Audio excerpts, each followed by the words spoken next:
This is Maomao. She's an apothecary in the Imperial Palace. Sharp, blunt, definitely poison obsessed. From the moment she was introduced, I already liked her. She wasn't designed to win people over. She didn't try to be charming or mysterious or tragic. She was just practical, weird, kind of off in her own little world. And honestly, that was enough. She stood out because she didn't want to stand out. But then, this happened.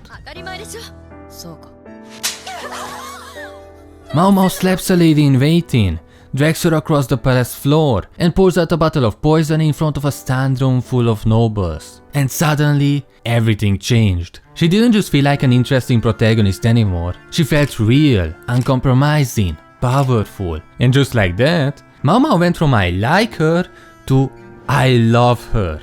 And it wasn't just me. That scene blew up online. People clipped it, posted it, turned it into essays and TikToks and full-on breakdowns.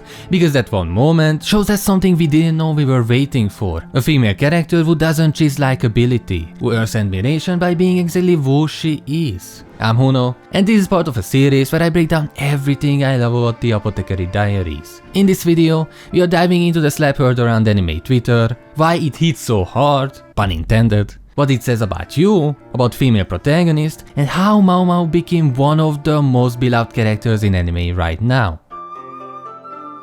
Before Maomao became one of the most beloved characters in anime, she was already quietly pulling people in. Her story doesn't open with a tragedy or heroism, it starts with inconvenience. She's kidnapped from the red light district where she worked as an apothecary, and forced into a life of servitude in the Imperial Palace. No training, no connections, no ambition, just a girl with sharp instincts and zero patience for nonsense. In episode 1, while other maids are trying to navigate palace etiquette, Maomao is investigating why the emperor's consorts are giving birth to sickly children. She picks up on a pattern no one else noticed, traces it back to toxic perfume, and leaves an anonymous note to prevent any more deaths. In a setting where everyone is obsessed with status, image, and politeness, Maomao is completely over it. She doesn't care about power. She's not trying to flatter anyone. Half the time, she looks like she'd rather be dissecting a frog than interacting with people. If you know, you know. In episode 2, she's suddenly promoted, now a lady in waiting, now a food taster, now stuck with someone like Jinshi hovering around her for reasons she can't or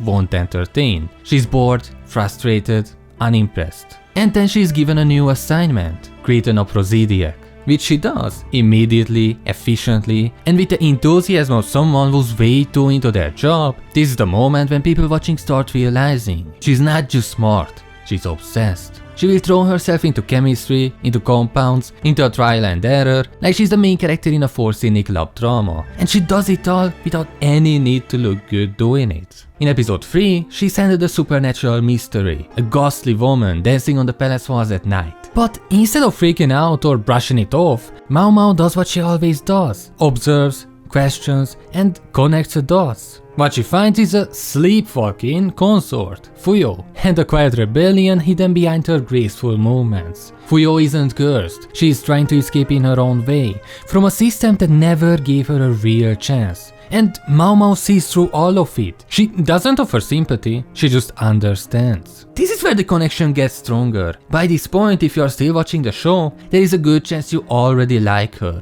And let's be honest, you probably didn't even mean to. You didn't fall for a tragic backstory. You didn't get swept up in romance. You just started noticing that every time something confusing happened, Maomao was the one solving it, calmly, casually, without asking for attention. She didn't win you over with flash, she wore you down with competence, and that kind of appeal sticks. Because in a medium where so many female characters are designed to be liked visually, emotionally, romantically, Maomao doesn't try. At all. She walks around with dirt on her face, talks to herself, looks at people like they are medical specimens. She's out here in full gremlin mode, licking poisons and scowling at social norms. And you still like her. Why? Because deep down, you respect the hell out of someone who doesn't pretend to be anything they are not. By the time episode 4 hits, Maomao has already proven herself multiple times. In episode 1, she solved a crisis no one else could. In episode 2, she casually whipped up a lipido potion like it was just another Tuesday. In episode 3, she cracked the palace mystery everyone else wrote off as superstition. Each time, she didn't just succeed, She exposed how fake the palace really is, how much it relies on image and illusion, and how dangerous it is when people don't question what's right in front of them. That's what Maomao does. She questions everything, she notices, she tests, she fixes, and then she disappears into the background like it's no big deal. And that's what made her likable. But likable isn't the same as unforgettable. That part was still coming. There's a specific kind of scene that make people pause the video, rewind 10 seconds and say, wait, did she actually just do that? This was one of those moments. For viewers who already liked Maomao, who thought she was clever, low-key funny, and maybe a little weird, this was the moment everything shifted. This was when she stopped being just an interesting character and became someone worth paying attention to. And what's wild is, it didn't happen in some big, dramatic climax. It happened in episode 4, in a scene that on the surface is just a girl trying to do her job. Maomao is ordered by the emperor himself to take care for an ailing concubine named Lihua. She's weak, coughing up blood, clearly deteriorating. But as Maomao starts investigating, she realizes that something is off. Not with Lihua herself, but with the woman attending to her. Her ladies in waiting keep brushing off the problem, refusing to cooperate, more focused on appearance and formality than the actual danger their mistress is in. And as Maomao digs deeper, she uncovers the truth. Lihua isn't sick because of some rare illness or palace plot. She's slowly poisoning herself. The whitening products she's been using, expensive, high status, refined, are full of toxic metals, copper, mercury, substances that break down the body for the sake of beauty. And worse, this isn't a freak accident. This kind of thing happens all the time in the palace. It's not even shocking, it's just ignored. That's when Maomao hits her limit. Up to this point, she kept things professional, detached, she gives people the facts, lets them draw their own conclusions, and moves on. But this time, she doesn't hold back. She slaps one of Lihua's ladies in waiting across the face, hard. Then she grabs her, drags her across the floor in front of everyone, and empties the toxic product right onto the ground, exposing it for what it is. Not medicine, not care, just poison dressed up as luxury. And the moment is stunning, not just for the characters in the scene, but for everyone watching. Because this is the first time Maomao lets her anger show. Not irritation, not sarcasm, real, visible rage. And what makes it powerful is that it's not rage for herself. It's not about pride or personal offense, it's protective, furious, controlled.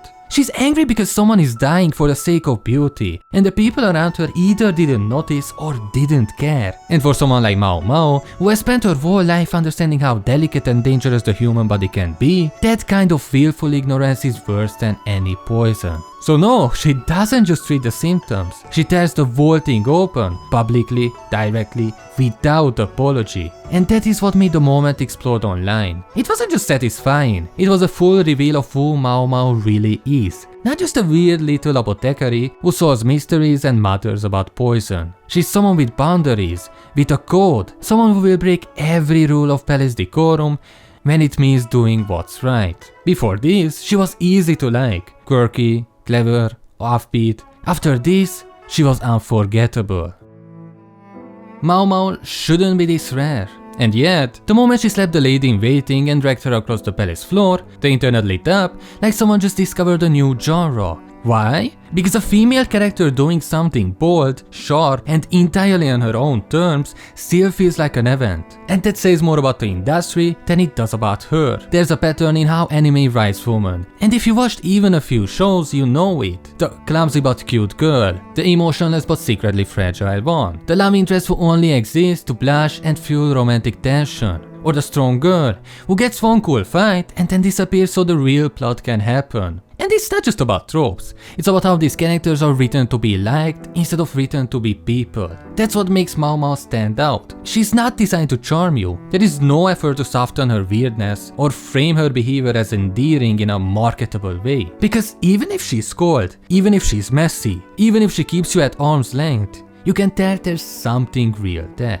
She's not performing for the camera. She's doing her job, living by her own code, and not wasting time trying to be emotionally digestible. And here's the twist, that's exactly why people like her. Because whether you realize it or not, you probably gotten used to watching female leads were written to be consumed, to be cute, to be nice, to fit. Maomao doesn't fit. She doesn't care if you like her, and that makes her 10 times more watchable than someone who's clearly waiting for you to approve of them. It's not just refreshing, it's rare.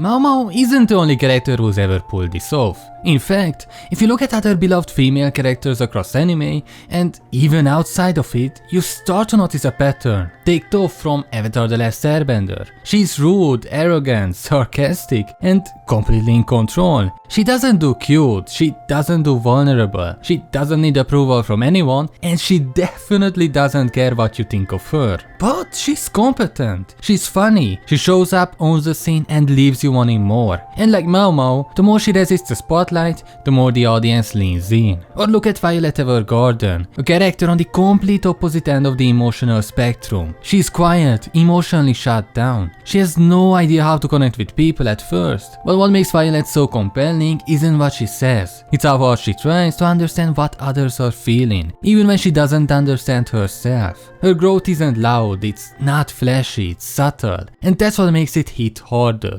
Maomao is somewhere in between.